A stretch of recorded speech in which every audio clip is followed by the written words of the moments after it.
name is Pawan, and again we are back to study about liquid helium and its uses.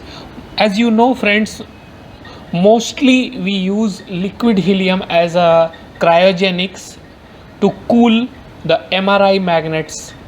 The internal windings of the magnets are cooled with the help of liquid helium.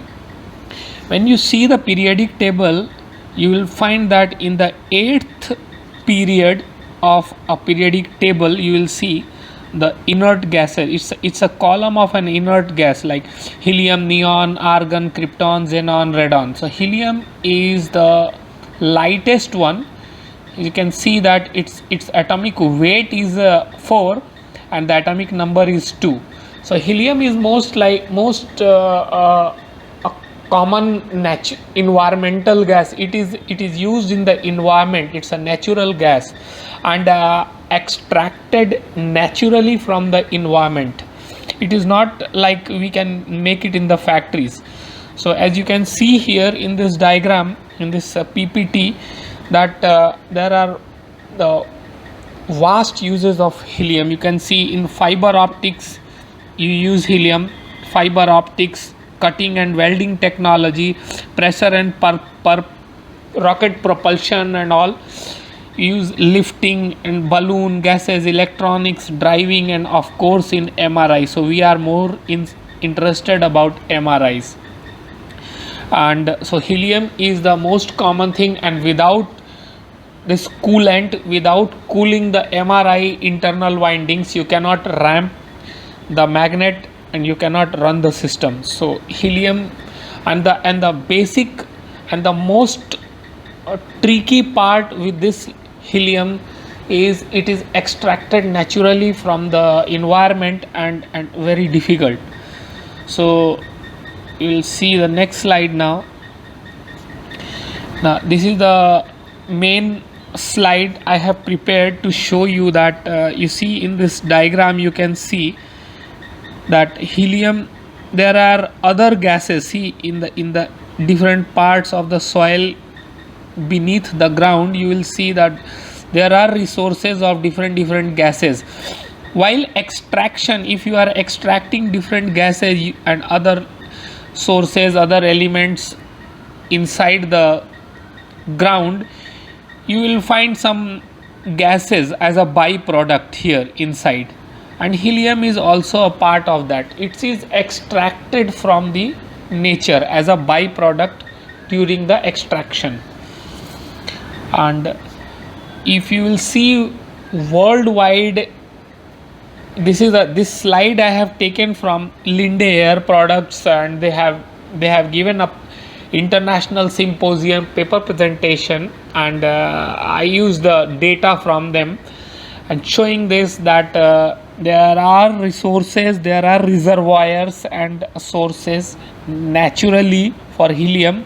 You can see here, this is Russia, Qatar, northern part of America, of course not in South America, some part of Australia, of course not in India. You can see here in India nothing is available.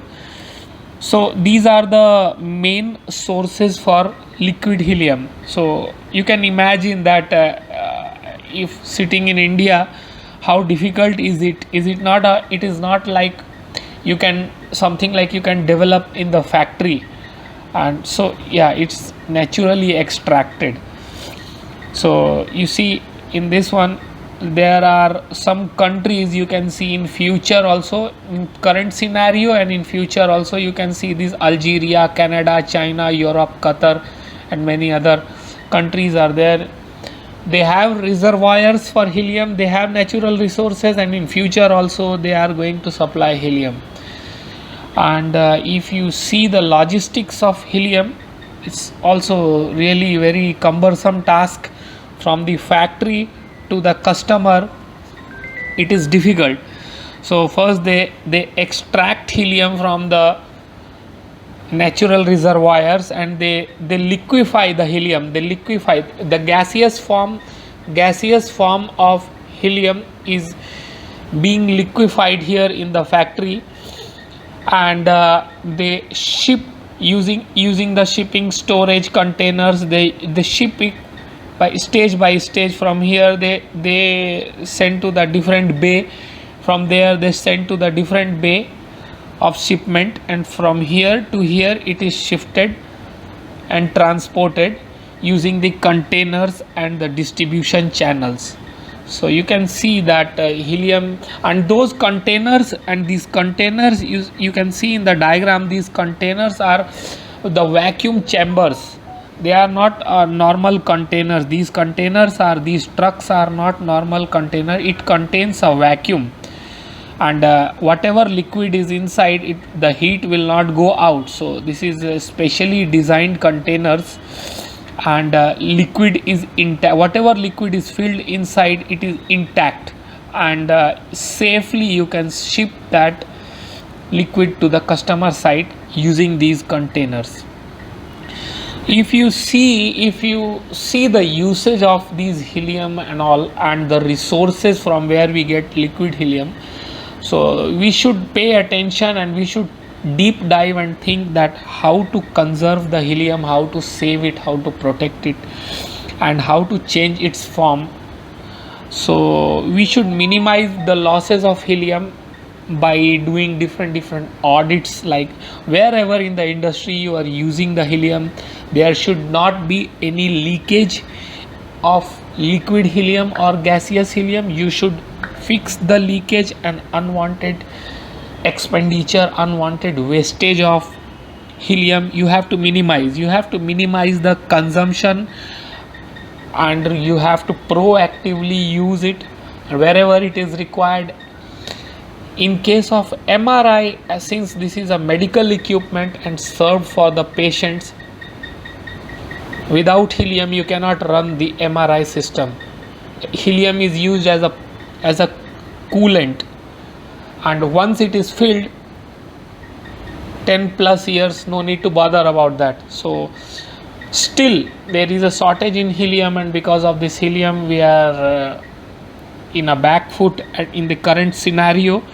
So we need to focus on these steps, how to minimize the losses, how to reduce the consumption, and also the most important is how to focus on the alternatives, like how to shift your equipment, your industry, your technology from helium coolant to some other things. So definitely we need to think on that. Scientists, researchers and developers need to find out an alternative way of this one cryogenic, and definitely things are going on, research is going on in this field, and of course you will see a miniaturized form of MRI system definitely in the near coming future. Hope I made my point clear. If you have any doubt, please write in the comments. I will try to answer your questions. Thank you.